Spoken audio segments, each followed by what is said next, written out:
ओम नमः सिद्धेभ्यः। ओम नमः सिद्धेभ्यः। ओम नमः सिद्धेभ्यः। मंगलम भगवान वीरो मंगलम गौतमो गणे मंगलम कुंद कुंदाद्यो जैन धर्मोस्तु मंगलम सर्वमंगल मांगल्यम सर्वकल्याणकारकम प्रधानम सर्वधर्माणां जैनम जयतु शासनम। अहिंसा परमो धर्म की महावीर भगवान की प्रातः स्मरणे परम पूजाचार्य गुरुवर श्री विद्यासागर जी मुनि महाराज की जय।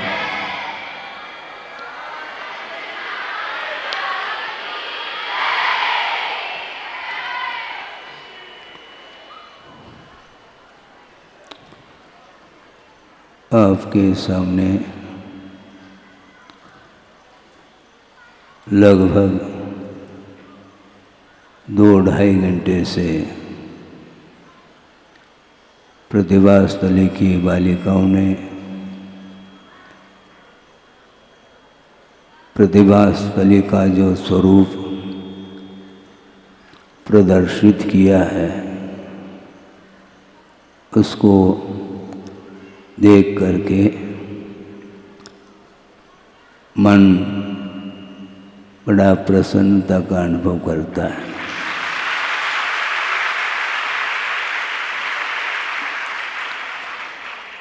कल आपके सामने बहुत अल्प समय में गुरुदेव के विषय में कुछ विचार रखने का भाव हुआ था, किंतु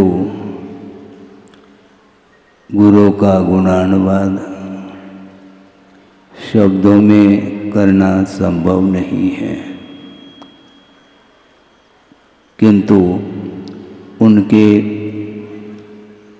गुणों का स्मरण बिना शब्द के भी संभव नहीं है। जब सामने गुरु के विषय में कुछ कहने का प्रसंग आता है तो शब्द का आलम्बन लेना भी अनिवार्य हो जाता है। गुरु के विषय में जितना हम वर्णन करें वो सारा सारा वर्णन पूर्णता को प्राप्त नहीं होता। छद्मस्त अवस्था में आत्मा का स्वरूप सामने रखना गणधर परमेष्टि के लिए भी असंभव जैसा प्रतीति में आता है, क्योंकि आत्मगत जो गुण होते हैं वह असीम हुआ करते हैं।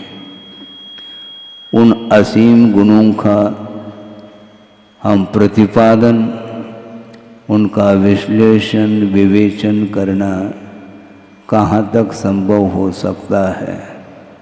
और 10:30 बजने को हैं और अल्प समय में उनकी हम स्तुति किस ढंग से प्रस्तुत कर पाएंगे। प्रतिभास्थली की बालिकाओं ने जो प्रस्तुति की है वो अपने आप में स्तुति की ओर ले जा रही है।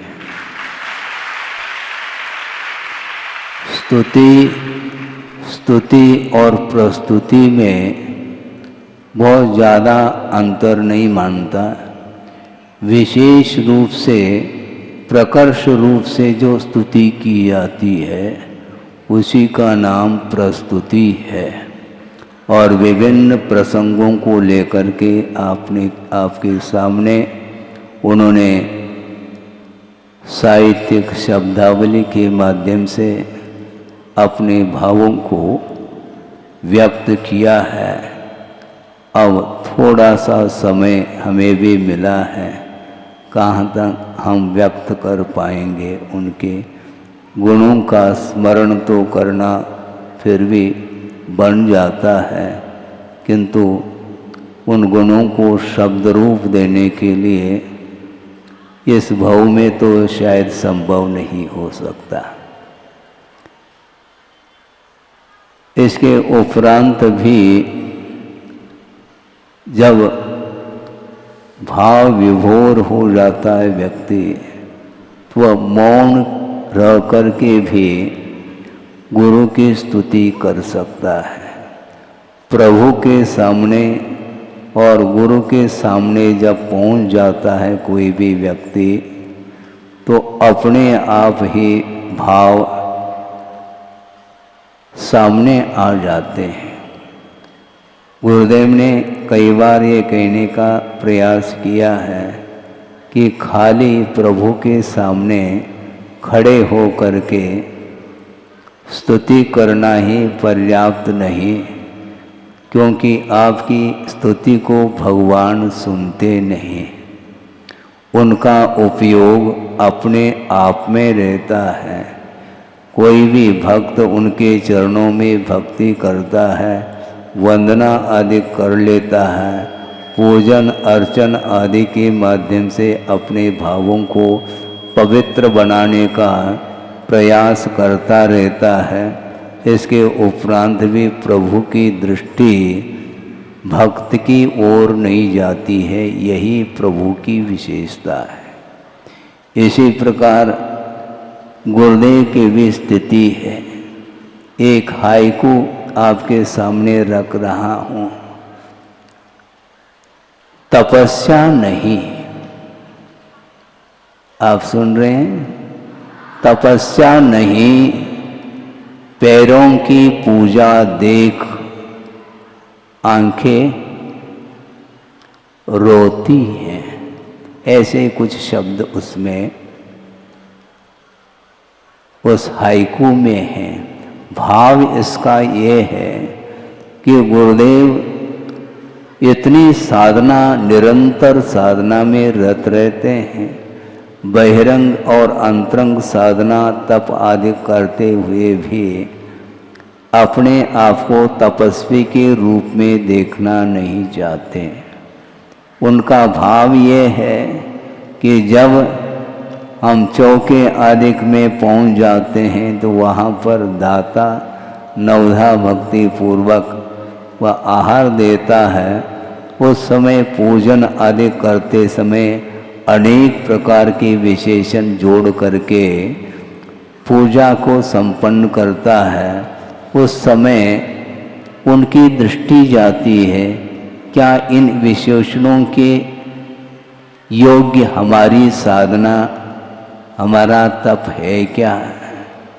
आप तो कहेंगे कि महाराज आपके बराबर कोई तपस्वी, कोई साधक इस दुनिया में नहीं है, ये भक्त कह सकता है, किंतु उनकी दृष्टि हमेशा उस ओर जाती है। भक्त भक्ति करता है, किंतु भक्ति और सिद्धांत में बड़ा अंतर आता है, अंतर रहता है। इसको हमेशा संग के सामने रखना चाहते थे। उनका ये भाव है, उनके मुख से ही हमने भी सुना है, शायद आप लोगों ने भी सुना होगा कि वर्तमान इस पंचम कलिकाल में जो साधना की जा रही है, जो तप किया जा रहा है, जो मोक्ष पथ पर चलने का प्रयास किया जा रहा है, किंतु एकमात्र प्रयास भर है। केवल थोड़े बहुत आत्मा के ऊपर धार्मिक संस्कार डालने की अपेक्षा से ही ये प्राथमिक भूमिका है मोक्ष मार्ग की, ऐसा उन्होंने कहा था। और यहाँ तक उनके मुख से शब्द निकले कि वर्तमान का मोक्ष मार्ग ओनली नर्सरी। आप सुन रहे हैं? हाँ महाराज, हम तो और नर्सरी के और नीचे तो कोई कक्षा है ही नहीं, हम कक्षा के बाहर हैं। हाँ, आप अंदर रहो या बाहर रहो, किंतु सिद्धांत से सोचते हैं, आगम के माध्यम से कुछ विचार करने का अवसर आता है। उस समय यही बात आती है। गुरुदेव का बार बार कहना रहता है कि मोक्ष मार्ग बहुत लंबा चौड़ा है, बहुत लंबा चौड़ा है और बहुत उसमें जटिलता आती है। वो नर्सरी इसलिए कहना चाहते हैं कि वर्तमान में साधक जो साधना करता है वह चार दीवार के बीच में रह करके करता है और मोक्ष मार्ग ये कहता है अभी तुम्हारी प्रारंभिक भूमिका है, चार दीवार से बाहर मैदान में आने की आवश्यकता है। मैदान में आओ और गुरुदेव का कहना है कि मैं का त्याग करो और मैदान में आ जाओ। हमेशा संसारी प्राणी की दृष्टि मैं की ओर जाती है। मैं और मेरा ये जो परिणाम जब तक हमारे अंदर रहेंगे तब तक हम मोक्ष मार्ग पर कदम ही नहीं रख पा रहे हैं, ऐसा उनका कहना है। बड़े बड़े तपस्वी हुए हैं जो एकाकी होकर के वन में तप करते हैं और अंतरंग तप के साथ उनका जीवन व्यतीत होता है। एक पूर्व कोटि उम्र जिसकी है वो 8 साल अंतर्मुक्त के उपरांत जिन्होंने रत्नत्रय को अंगीकार किया और एकाकी होकर के एकांत में जा करके साधना करने का भाव उनके अंदर आता है और 1 दिन नहीं, 2 दिन नहीं, 3 दिन नहीं, 1 साल, 2 साल नहीं, 100 साल भी नहीं, 1000 साल भी नहीं, एक पूर्व कोटि उत्कृष्ट उम्र हुआ करती है कर्म भूमि के मनुष्य के। और इतनी दीर्घ काल तक इतना लंबा समय और वो भी एकाकी हो करके किसी के साथ कोई परिचय नहीं, केवल आत्म परिचय करने के लिए ही इस साधना को वो अपनाते हैं।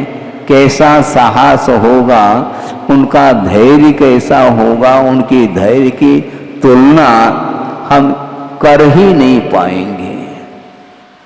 1 मिनट नहीं जाता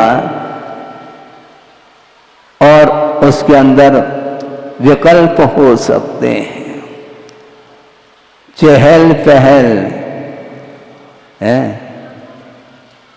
वो आवश्यक है, उनकी भूमिका है।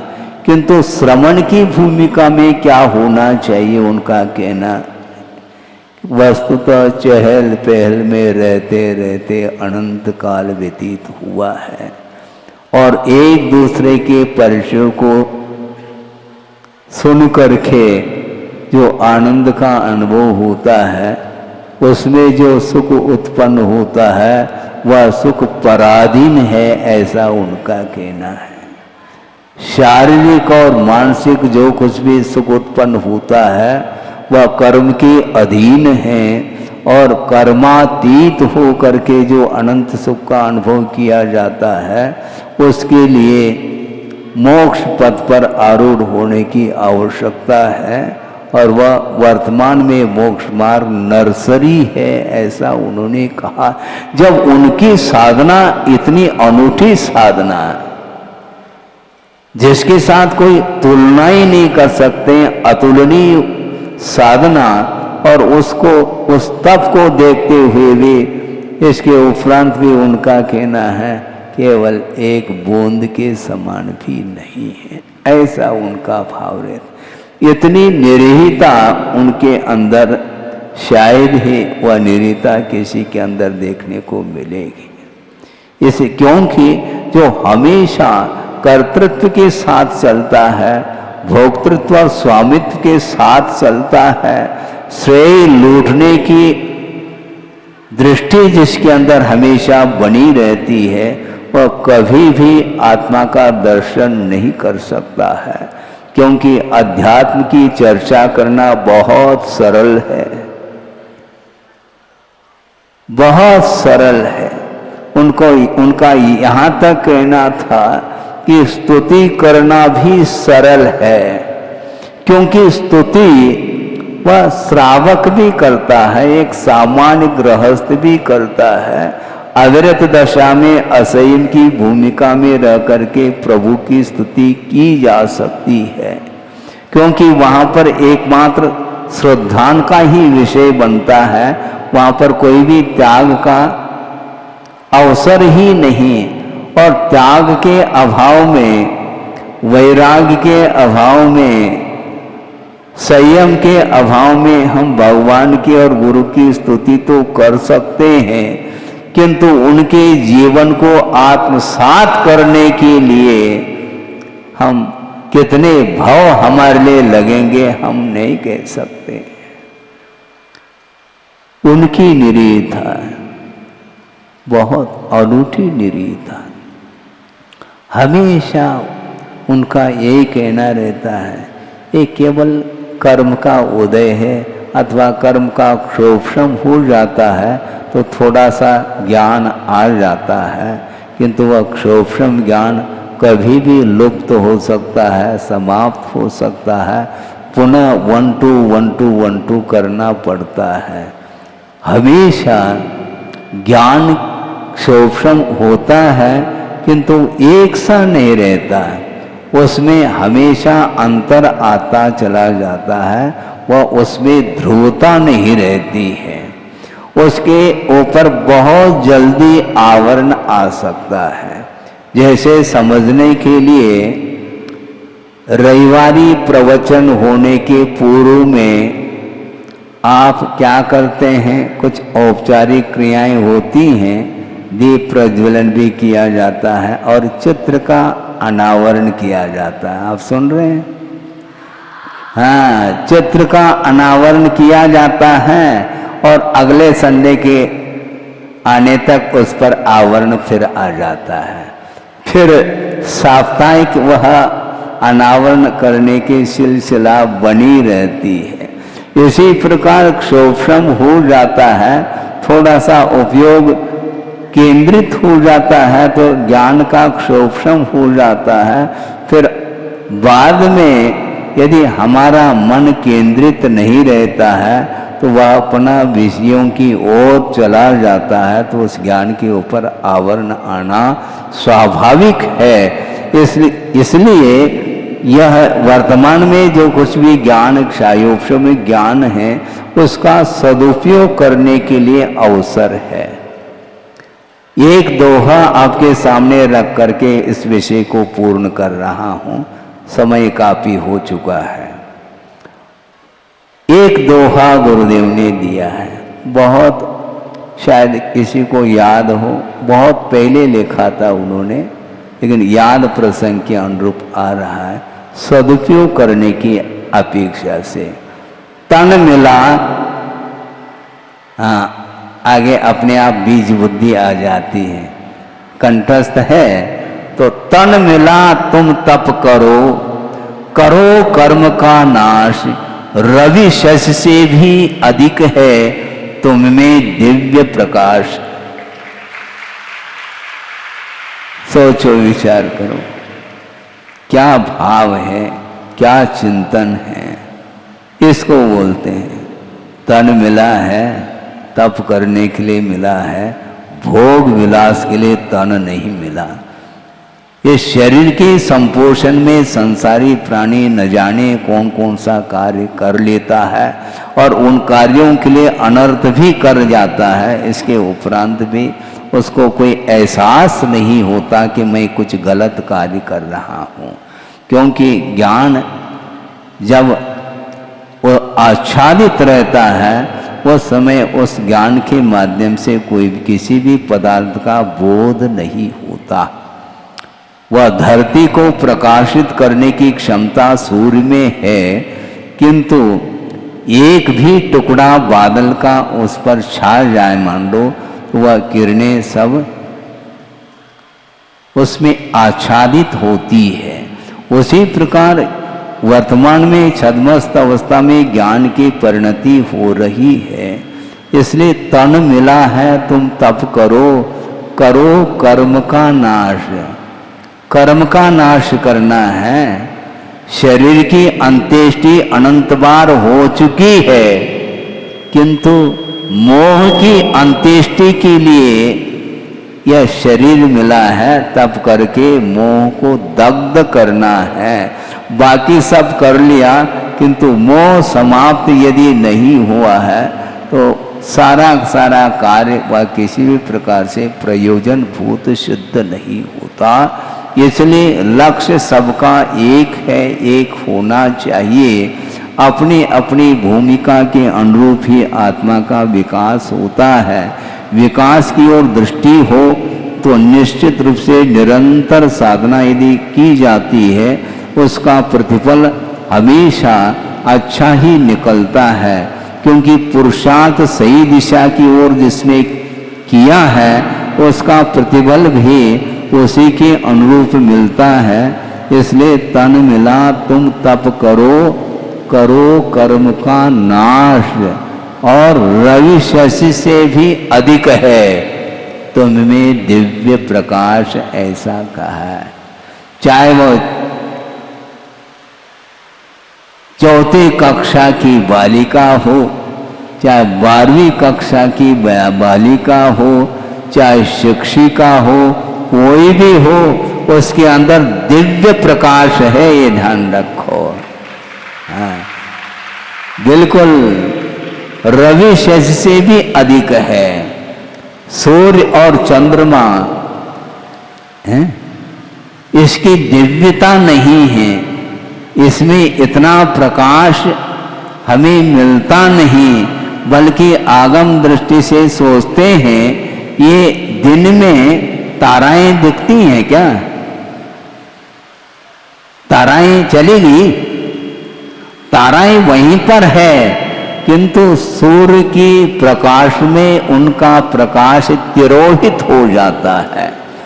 उसी प्रकार सूर्य प्रकाश भी कल्प वृक्ष के सद्भाव में सूर्य का प्रकाश भी तिरोहित हो जाता है, क्योंकि करोड़ों करोड़ों सूर्य का जो प्रकाश होता है, उससे भी अधिक प्रकाश उन कल्प वृक्षों के माध्यम से मिलता है, ऐसा आगमकारों का कहना है। और उससे भी दिव्य प्रकाश तो आत्मा में है, और फिर भी वह दिव्य प्रकाश प्रस्फुटित नहीं हो पा रहा है। उसको प्रस्फुटित करने के लिए दीप प्रज्वलन करना है, और एक बार यदि वह प्रज्वलित हो जाए, ज्ञान रूपी दीपक, केवल ज्ञान रूपी जो ज्योति है, उसको एक बार यदि मान लो संयम के रत्नत्रय के माध्यम से उसको प्रज्वलित करेंगे, तो बार बार प्रज्वलित करने की बात नहीं आती।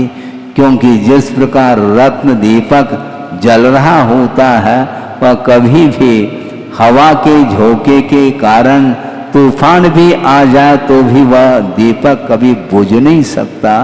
उसी प्रकार केवल ज्ञान रूपी ज्योति को जलाने के लिए ही यह आपके लिए तन मिला है। और यह देव गति में भी जो वैकृत शरीर है, इसके उपरांत भी उस शरीर के माध्यम से मुक्ति नहीं मिलती। रत्नत्रय की आराधना करने के लिए यदि उपयुक्त शरीर है, तो वह औदारिक शरीर है, जो कि मनुष्य गति में प्राप्त होता है।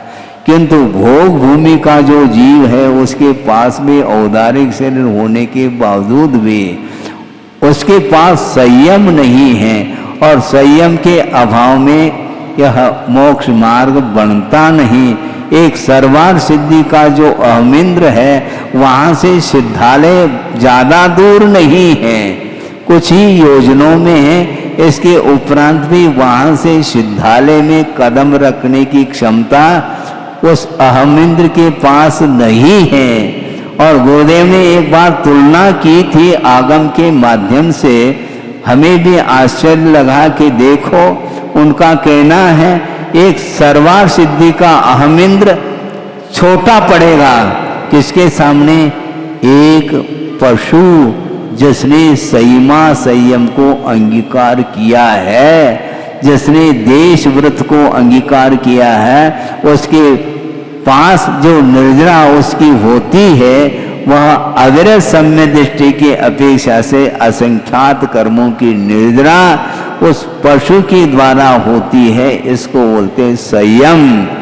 आपने काफी समय तक संयम के साथ बैठ करके इन बालिकाओं की प्रस्तुति को देख करके आनंदित हुए हैं। मेरा इतना ही कहना है, करने के लिए बहुत समय है। उसके उपरांत भी गुरु की गरिमा के विषय में कुछ कहा नहीं जा सकता। उनकी निरीता के बारे में अन्य भी जितने भी उनके अंदर गुण हैं वो सारे सारे उन गुणों का बखान हम नहीं कर सकते, किंतु उनके गुणों का नामस्मरण यदि करते हैं तो निश्चित रूप से उनके अंदर जितने भी गुण हैं उनको स्मरण में लाया जा सकता है। हाँ, आप घंटों लगाओ स्मरण करने के लिए, बोलने की आवश्यकता नहीं, बोलती बंद हो सकती है, क्योंकि वाणी में वह क्षमता नहीं हम लोगों की वाणी में जो गुरु की वाणी में क्षमता है। इसलिए हम गुरु को स्मरण में लाते हुए ये इतना ही कहना चाहते हैं कि हमारा ये जो शेष जीवन है वह इसी प्रकार बिना बाधा के, क्योंकि बाधा जो आती है वो मोह के कारण आती है, निराबाध रूप से उनके द्वारा बताया हुआ जो मार्ग है, उनके द्वारा दिया हुआ जो रत्नत्रय है, वह निर्दोष उनका पालन करने के लिए हमारे साहस आ जाए और हमारे भीतर वह शक्ति बनी रहे। क्योंकि अभी तो शक्ति बोलने की है, किंतु जिस समय संलेखना समाधि का जब काल आता है उस समय मुख से ओम निकलना भी कठिन हो जाता है। अरहंत अरहंत कहना कठिन होता है। बारे तो निकल सकता है, किंतु अरहंत निकलना ये बहुत दुर्लभतम वस्तु है। इसलिए तन में शक्ति जब तक क्षमता है, सामर्थ्य है, तब तक उसका सदुपयोग करते हुए इसी प्रकार के और भी बड़े बड़े जो आयोजन आप लोग करते हैं, इसी प्रकार करते हुए जो भी बालिकाएं हैं उनको हम शिक्षिका के रूप में देखना चाहते हैं। हाँ, और शिक्षिका के रूप में देखेंगे तो बालिकाओं की संख्या और बढ़ेगी। ये सारी बालिकाएं अग्रिम पंक्ति में आएगी और उसके पीछे और हजारों की संख्या में वो बालिकाएं रहेगी।